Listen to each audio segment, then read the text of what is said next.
So this time we're going to be able to put an actual hospital behind me because the last time some joker put a giant dinosaur trying to eat my head, and it just wasn't professional. Oh, we're on. Hi! Welcome to St. Elvis Hospital, where providing safe and effective health care is our #1 priority, right behind providing you affordable medical care at bargain basement prices. So today I'm very excited to talk to you about some of the newest additions that we have to our hospital here. So this is a controlled substance infusion pump. We purchased it off of eBay for about $50, so we went ahead and got 2 of them for you. So the nice thing about buying stuff off of eBay is that you have a pretty high guarantee that this was used in an actual hospital beforehand. So now we know it's been tested and field tested here before we go ahead and provide it to our patients here at St. Elvis. So the first question you might be asking yourself is why go ahead and use an infusion pump versus something really simple like a drip bag? And the short answer is sometimes you need to be able to provide very accurate dosages of very small quantities of medication to your patients here. And drip bags have a hard time doing that. So that's where having something that's motorized like this here is a more effective option. So the next question you might have, though, is why have a controlled substance infusion pump? I mean, why don't go ahead and just use these, regular standard infusion pumps for everything?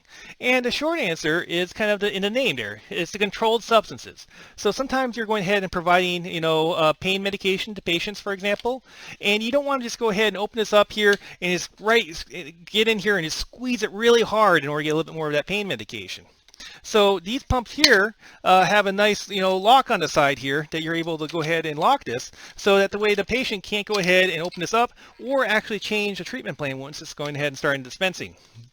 So if a patient does want to be able to get a little bit more medication in order to help with their pain, these pumps do provide an option to go ahead and have a button here so that the patient can go ahead and press this. And inside the the treatment plan that you enter into this device here, the number of times that they press this and the time period that they press these between here, it can limit how much drugs are actually get dispensed to the patient, which is really helpful too, so that you can make sure that they don't accidentally harm themselves by pressing that button too often there.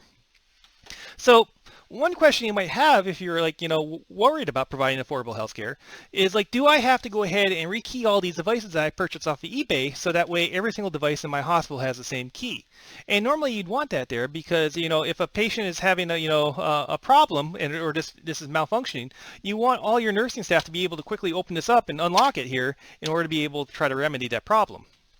So the good news, at least with this particular brand, is that this key is actually the same in every single device all over the world. Basically, you don't have to rekey any of these devices. You buy it, if you have one of these keys, it'll just automatically work on that there. Now, some people might think that that's a problem, but in reality, how often, do people, plan to have one of these keys in their pocket there before they go ahead and get into a motorcycle accident. So in that case, it's just kind of like a trade-off of convenience and usability versus having to worry about a patient who's really serious about trying to get into one of these pumps here. So the next thing that I really kind of want to highlight in this pump here is it's a little hard to see, but I'll try to make it kind of visible. Yeah, there it is. Is that this has a barcode reader inside of it here. Right here. And so when you go ahead and load in a vial of medication in here, it will have a barcode as well. And that's really important because the drug treatment plans are programmed on these older devices here using the front panel button. So it could be very, it could plausible if you have a long shift or something like that, you accidentally hit the wrong button here and enter in the wrong treatment plan that's potentially unsafe for a patient. So these pumps here use that barcode scan there to compare it against the drug library that's stored inside these pumps. And this drug library is built out by the pharmacist to have basically minimum and maximum safe values for particular types of drugs for your standard patients. So these guardrails are kind of put in place, so if you go ahead and try to put something into a treatment plan that's outside those guardrails, it'll actually air out and not allow you to dispense that to the patient. And so that really kind of helps limit the medical error from causing patient harm, which is really important. So one question you might have, though, is, new drugs come out all the time. So how do you go ahead and update these pumps all over your hospital? So one option is you might actually have, a technician go through, and connect to all these pumps via, let's say, a serial interface with a little handheld computer and download these new drug libraries to these pumps. Well, that takes a lot of effort there. So another option is you just go ahead and connect these pumps to your hospital network. And now whenever these pumps are not in operation, you can download a new drug library treatment plan to that there, and be able to update these devices. So that has, good and, bad potential options here, because now you're going ahead and connecting this to your hospital network. So one potential, mitigation that we actually see in a lot of different medical devices is that I can't really show you without actually opening this device up, but there's actually two different computers inside this device here. So they try to limit the control plane and separate that out, from this network side from the computer that's actually driving the stepper motor in the front and dispensing the drugs to the patient.